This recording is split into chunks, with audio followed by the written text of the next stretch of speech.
Hi friends, ನಿತ್ಯ ಸವಿ ಚಾನಲ್ಗೆ ಸ್ವಾಗತ. ಇವತ್ತು ನಾನು ಪಯ್ಯ ತವಾ ಫ್ರೈ ಮಾಡ್ತಾ ಇದ್ದೀನಿ. ತುಂಬಾ ಚೆನ್ನಾಗಾಗುತ್ತೆ ಇದು. ಹೇಗೆ ಮಾಡೋದಂತ ನೋಡೋಣ. ನಾನಿಲ್ಲಿ 2 ಪಯ್ಯ ಮೀನು ತೊಗೊಂಡಿದ್ದೀನಿ. ಈ ಥರ ಮಾರ್ಕ್ ಮಾಡ್ಕೊತಾ ಇದ್ದೀನಿ ಮೀನಿಗೆ, ಯಾಕಂದರೆ ಅದು ಮಸಾಲೆ ಎಲ್ಲ ಚೆನ್ನಾಗಿ ಅದರೊಳಗಡೆ ಹೋಗಬೇಕಂತೇಳಿ. ತುಂಬಾ ಚೆನ್ನಾಗಾಗುತ್ತೆ. ಈಗ 2 ಮೀನು ತೊಳೆದು ಈ ಥರ ಕಟ್ ಮಾಡಿ ಇಟ್ಕೊಂಡಿದ್ದೀನಿ. ಈಗ ಇದಕ್ಕೆ ಸ್ವಲ್ಪ ಉಪ್ಪು ಹಾಕಿಬಿಟ್ಟು ಚೆನ್ನಾಗಿ ಕಲಸಿ ಒಂದು ಅರ್ಧ ಗಂಟೆ ಇಡ್ತೀನಿ. ಯಾಕಂದರೆ ಮೀನಿಗೆಲ್ಲ ಚೆನ್ನಾಗಿ ಉಪ್ಪೆಲ್ಲ ಎಳ್ಕೊಬೇಕು ಅದಕ್ಕೆ. ಈಗ ನಾನಷ್ಟರೊಳಗಡೆ ನಾನೀಗ ಮಸಾಲ ರೆಡಿ ಮಾಡ್ಕೊತೀನಿ.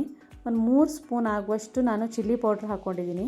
ಒಂದು ಅರ್ಧ ಸ್ಪೂನ್ ಆಗುವಷ್ಟು ಅರಶಿನ, 1 ಸ್ಪೂನ್ ಆಗುವಷ್ಟು ಜೀರಿಗೆ ಪೌಡರ್, 1 ಸ್ಪೂನ್ ಆಗುವಷ್ಟು ಧನಿಯಾ, 1-2 ಸ್ಪೂನ್ ಆಗುವಷ್ಟು ಶುಂಠಿ ಬೆಳ್ಳುಳ್ಳಿ ಪೇಸ್ಟ್ ಹಾಕ್ಕೊಂಡಿದ್ದೀನಿ. 3 ಸ್ಪೂನ್ ಆಗುವಷ್ಟು ಇಲ್ಲಿ ಕಾರ್ನ್ಫ್ಲೋರ್ ಹಾಕ್ಕೊತಾ ಇದ್ದೀನಿ. ಕೋಟಿಂಗ್ ಎಲ್ಲೂ ಬಿಟ್ಕೊಳ್ಳಲ್ಲ, ಅದಕ್ಕೆ ತುಂಬಾ ಚೆನ್ನಾಗಾಗುತ್ತೆ ಇದು. ಒಂದು ಅರ್ಧ ಸ್ಪೂನ್ ಆಗುವಷ್ಟು ಪೆಪ್ಪರ್ ಪೌಡರ್ ಹಾಕ್ಕೊತಾ ಇದ್ದೀನಿ. ಇಲ್ಲಿ 1 ನಿಂಬೆಹಣ್ಣು ತೊಗೊಂಡಿದ್ದೀನಿ. ಇದನ್ನು ರಸ ಹಿಂಡ್ಕೊತಾ ಇದ್ದೀನಿ. ನೀವು ಬೇಕಿದ್ದರೆ ಹುಣಸೆ ಹಣ್ಣಿನ ರಸ ಬೇಕಿದ್ದರೂ ಹಾಕ್ಕೋಬೋದು. ಇಲ್ಲಿ ಇಲ್ಲಾಂದರೆ ವೆನಿಗರು ಹಾಕ್ಕೋಬೋದು. ತುಂಬಾ ಚೆನ್ನಾಗಾಗುತ್ತೆ.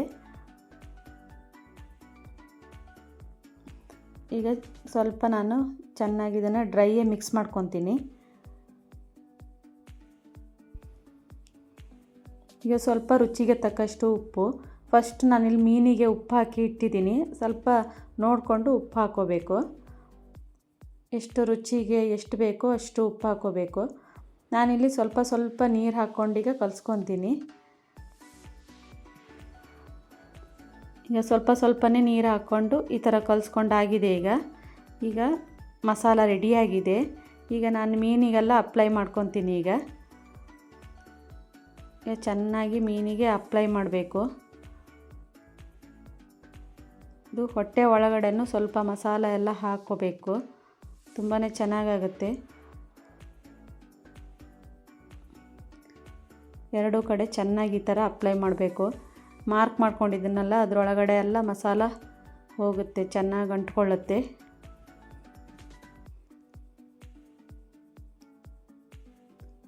ಈಗ ಚಿಕ್ಕದಾಗಿ ಸ್ಲೈಸ್ ಮಾಡ್ಕೊಂಡಿದ್ದೇನಲ್ಲ, ಅದಕ್ಕೂ ಇದೇ ಮಸಾಲ ಹಾಕ್ತಾಯಿದ್ದೀನಿ. ತುಂಬಾ ಚೆನ್ನಾಗಾಗುತ್ತೆ. ಒಂದು ಮಸಾಲ ಫ್ರೈ ಮಾಡ್ಕೊತೀನಿ, ಮತ್ತು ಮಿಕ್ಕಿರೋದು ಚಿಕ್ಕ ಸ್ಲೈಸ್ಗಳೆಲ್ಲ ನಾನು ರವೆ ಫ್ರೈ ಮಾಡ್ಕೊತೀನಿ.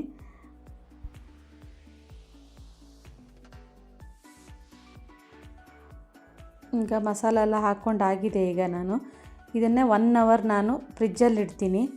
ಉಪ್ಪು ಖಾರ ಎಲ್ಲ ತುಂಬ ಚೆನ್ನಾಗಿ ಎಳ್ಕೊಳ್ಳುತ್ತೆ. ಈಗ 1 ಅವರ್ ಆಗಿದೆ. ಈಗ ಫ್ರಿಜ್ಜಿಂದ ತೆಗೆದಿದ್ದೀನಿ ನಾವು ಫಿಶೆಲ್ಲ.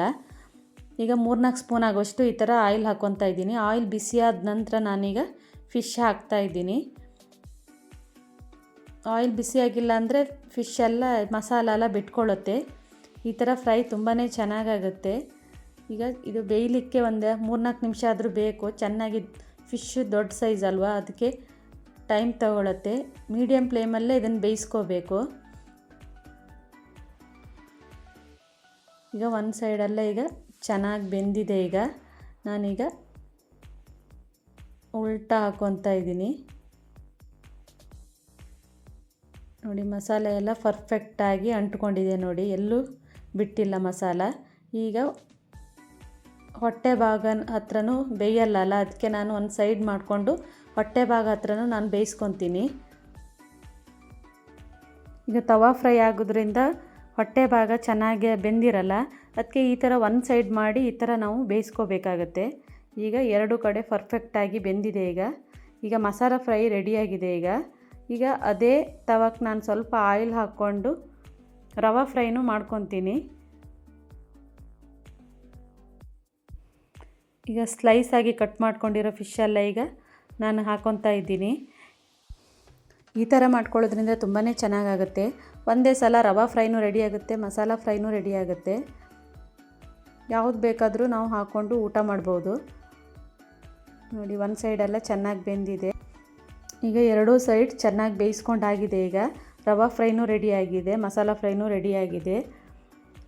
ಊಟ ಸೈಡಲ್ಲಿ ಹಾಕ್ಕೊಂಡು ತಿಂದರೆ ತುಂಬಾ ಚೆನ್ನಾಗಾಗುತ್ತೆ. ಫಿಶ್ ತವಾ ಫ್ರೈ ಈಗ ರೆಡಿಯಾಗಿದೆ. ಇವತ್ತಿನ ಈ ವಿಡಿಯೋ ಇಷ್ಟವಾದರೆ ಲೈಕ್ ಮಾಡಿ, ಸಬ್ಸ್ಕ್ರೈಬ್ ಮಾಡಿ, ಫ್ಯಾಮಿಲಿ ಫ್ರೆಂಡ್ ಜೊತೆ ಶೇರ್ ಮಾಡಿ. Thank you for watching.